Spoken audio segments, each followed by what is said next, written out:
भाईचारा, बंधुता, समानता, एकता की बात करता है। ये इस संविधान से नफरत है क्योंकि वो इक्वालिटी पे बात करता है, वो जस्टिस पे बात करता है, वो कहता है जस्ट एंड फेयर ट्रीटमेंट सबके साथ होना चाहिए। यही चीज डॉक्टर अम्बेडकर कहते हैं, इसलिए डॉक्टर अम्बेडकर बुरे लगते हैं। आज अगर आप महिलाएं यहाँ पे बैठी हैं, आज किसी भी वर्ग की महिला, जो आप बात करें रिप्रेजेंटेशन, शायद हमारे समाज की महिलाएं अभी भी पीछे हैं, उनको समझ में नहीं आता। लेकिन अगर आप एक अपर लेयर पे देखोगे, जो महिलाएं विमान उड़ा रही हैं, ये जो महिलाएं क्रीम पे बैठी हैं, ये जो महिलाएं IAS ऑफिसर है, राज्यपाल है, कलेक्टर है, DC है, ये सब चीजें IPS ऑफिसर्स बन के बैठी हैं, उनसे अगर पूछा जाए कि ये अधिकार उन्हें किसने दिया, तो किसी धर्म ने नहीं दिया, किसी समुदाय ने, संस्था ने नहीं दिया। ये अधिकार आपको संविधान ने दिया। किसका लिखा हुआ?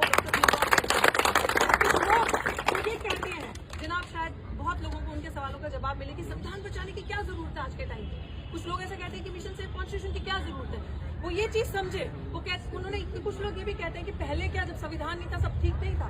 तो आपने देखा है जब संविधान नहीं था तो किस तरीके के मुंह के आगे पीकदान और पीछे झाड़ू।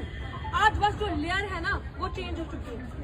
जो जातिवादी की जड़ें, जो जातिवादी डिस्क्रिमिनेशन की फॉर्म है वो बदल चुकी है। आज आपको सामने से नहीं करेंगे क्योंकि डॉक्टर भीमराव अम्बेडकर ने जो एक्ट बनाया है SC ST एक्ट, उसके तहत जेल हो सकती है, कार्रवाई हो सकती है, इसलिए उसके डर से ये चीजें नहीं होती। तो इनका देना तो कोई नहीं दे सकता। तो जब संविधान बना तो सोचिए कि आज आपको जो सामने से आपके साथ नहीं करता, उस समय करता था, आज उनको डर लगता है। अगर संविधान आज खत्म हो जाता है तो कोई भी आपका सर कलम गला काट सकता है, किसी भी तरीके से आपको प्रताड़ित करके। आपकी बच्चों के साथ रेप हो रहा है, मनीषा वाल्मीकि के साथ रेप हुआ, बताओ न्याय मिला? नहीं मिला। दिल्ली कैंट की बच्ची, शमशान घाट में पुजारी ने रेप किया 9 साल की बच्ची का, जिंदा जला दिया, इंसाफ मिला? नहीं मिला। तो ये तो हालत है। ऐसे सैकड़ों ऐसे अनरिपोर्टेड केसेस है जो होते हैं। It is because of the constitution. आज हमारे जो मूलभूत राइट्स हैं, जो हमारे पे अपराध नहीं होते, उस वजह से आज हम लोग कुछ जिनके मुंह में जुबान है पढ़ते हैं, बोलते हैं। हम तो किसी से नफरत नहीं करते। आप हमारे सामने कोई हिंदू खड़ा है, कोई मुस्लिम खड़ा है, कोई सिख खड़ा है, किसी भी जाति धर्म के, सबका समान है, क्योंकि ये आपका रिलीजियस फ्रीडम है। ये आपको जो दिया है संविधान ने दिया है। हम अगर आपकी रिस्पेक्ट करते हैं तो आपको भी हमारे उन चीजों की रिस्पेक्ट करनी पड़ेगी। और like Ashutosh very rightly said in his speech yesterday that Dr. Ambedkar had said that we don't want to demand, we need to claim. अब डिमांड का वक्त जा चुका है। अब अपने राइट को असर्ट करना, अपनी आइडेंटिटी को असर्ट करना, आपकी डिग्निटी देने आपको कोई नहीं आएगा। आपको एक होना है। अगर आपके किसी इंसान के साथ, हम तो ये कहते हैं किसी भी जाति धर्म इंसान का है, अगर प्रताड़ित है, अगर शोषित है, तो वो हमारा है। हमें उसकी आवाज उठानी है। क्योंकि डॉक्टर अम्बेडकर ने जब वुमेन राइट्स की बात करी, सबसे ज्यादा इंपॉर्टेंस उन्हें दी, तो उन्होंने संविधान में लिखा नहीं कि इस तबके की वुमेन को मैं ये अधिकार दे रहा हूँ। वुमेन इन जनरल उन्होंने बात करी और सबको अधिकार दिए। तो मैं आप सबको यही कहना चाहती हूँ कि it's better late than never.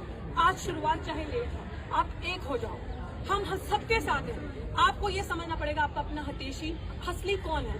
आप बहुत सारी बातें करते हैं, दूसरों के महफिलों में जाके भीड़ जुटाते हैं, लेकिन असली अगर आपको काम कर रहे हैं तो वो नील सलाम, नीले झंडे की ताकत के तले आपको आना पड़ेगा। वही आपके लिए इनकलाब है, वही आपका बहुत बहुत शुक्रिया। क्योंकि एक और प्रोग्राम है, आप सबसे ये कहूंगी कि पास में बाहर आप आए, आप देखें चार्जशीट की जो धाराएं एक क्रिमिनल पे लगी हैं, सविता रॉय पे, किसी में 2 साल की सजा है, किसी में 7 साल की सजा है।